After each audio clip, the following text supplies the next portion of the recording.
My name is Ciarán Crilly. I am head of the School of Music. I'm Artistic Director of the UCD Symphony Orchestra, and we're just off the back of completing our recording project, which we've been working on and revising and postponing and rejigging for at least 12 months, maybe 18 months.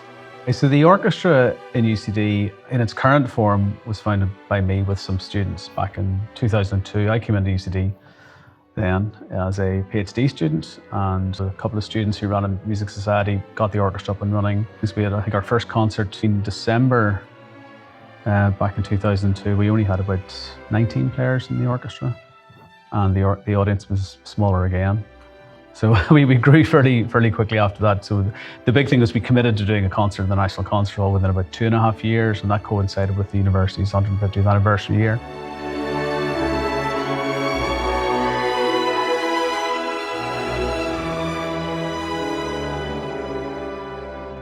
So that was a bit of a springboard to where we are now, and the orchestra is very stabilised. We usually have a membership of in around 80 players. Obviously that's been affected by COVID.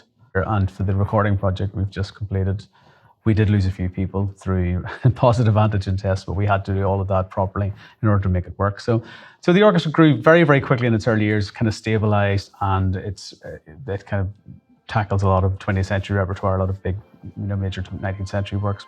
At this stage, we're looking at our 20th anniversary coming up in 22 to 23.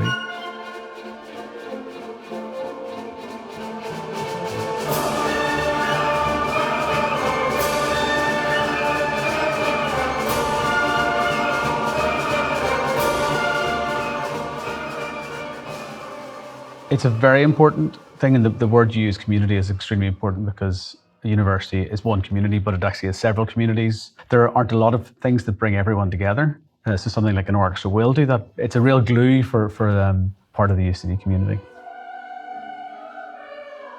We really want to claw back the live element. That's the thing we've really missed in the past couple of years. We did our last public performance in February 2020 in the National Concert Hall. We're trying to get back to the old-fashioned, the analogue aspect of the orchestra, getting everyone in a room together. We've done that this semester. We've been rehearsing, obviously in strict conditions, but we've yet to get to the point where we're going to actually engage with the public. We obviously embrace the technologies in terms of reaching other audiences. Do that through what we have here is going to be an online concert, promoted obviously by social media channels. So those things are going to help us kind of reaching more people in the future. In terms of the repertoire, you can kind of keep going over that, and you can keep revisiting the big repertoire, but also you can look to expanding it into different challenges. And that's, if you do shows that are kind of more multimedia based, which is an increasingly popular thing, where you have things like film music and popular music, games music. So engaging an orchestra as a kind of live, exciting body of people allied to the technology, I think that there's great potential there. There's no point in making an orchestra bigger and bigger and bigger. The evolution of an orchestra doesn't mean it gets bigger all the time. What you need to maintain is the quality, because you have this ephemeral population of students changing all the time, and you're trying to maintain a general quality and a general character as you go forward. So I think the ideal would be to have a solid, modern symphonic ensemble of around 80 to 90 players that will embrace a lot of the standard repertoire from the 19th, 20th centuries, new music, and music involved with new technologies.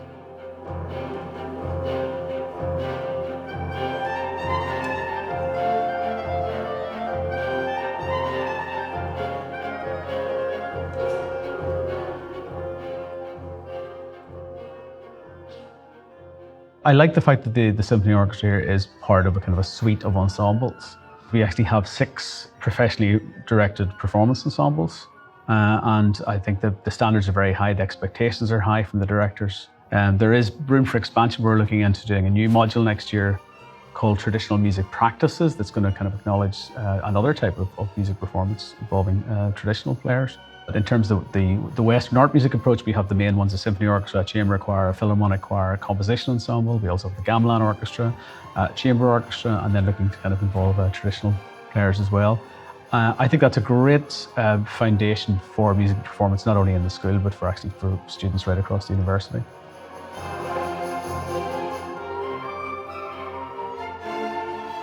One of the things I try to bear in mind when shaping the kind of artistic policy in the future of the orchestra is the experience of the student who engages with the orchestra. Let's say on average that a student is in the orchestra for say 2.5, 3 years. I try and think of it in terms of the experience of that individual and what they get out of the orchestra while they're with the orchestra.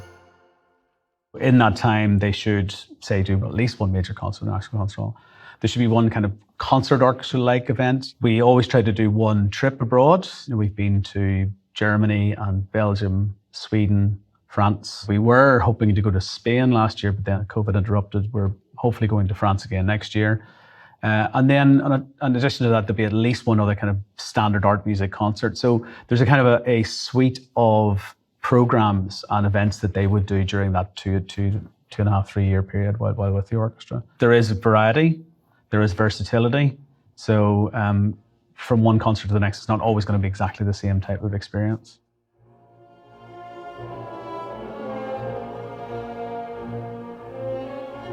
As a standard symphonic ensemble, the Shostakovich symphonies would represent a kind of a high point for us in terms of what we're going to achieve. But then working with groups like the Bootleg Beatles are doing our big film concerts with big audiences. They're also things that feature very much in our thinking. So that aspect I'd like to maintain, but open to other ideas involving technologies, collaborations involving digital media and composers. The recording that we've just completed was initiated early in the days of COVID. How are we going to achieve something when we actually can't bring the students in? Using the current restrictions in which we could actually keep the students, we just made sure that we weren't using the full extent of the orchestra, that we were rotating parts, like the wind parts wasn't always the same person coming in. And then when we were doing small groups, we had a commission piece that Katerina Skembry wrote for low brass, harp and percussion.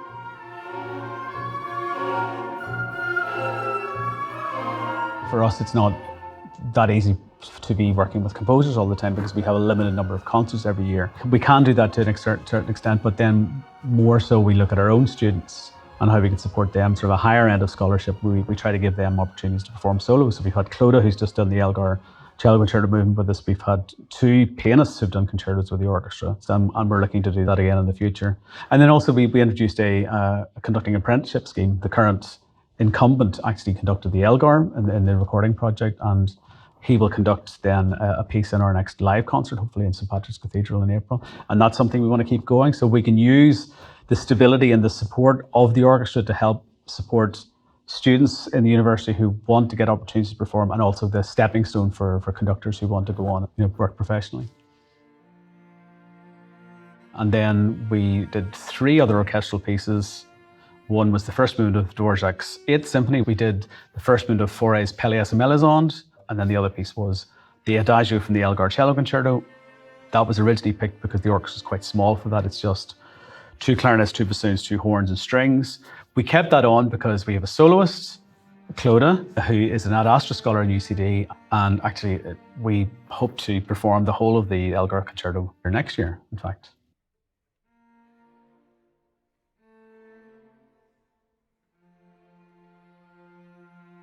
So that was our program, 4 pieces, 2 of which came from the previous plans, and then 2 were just general large-scale symphonic works that we felt the orchestra would be able to tackle in the time that we had.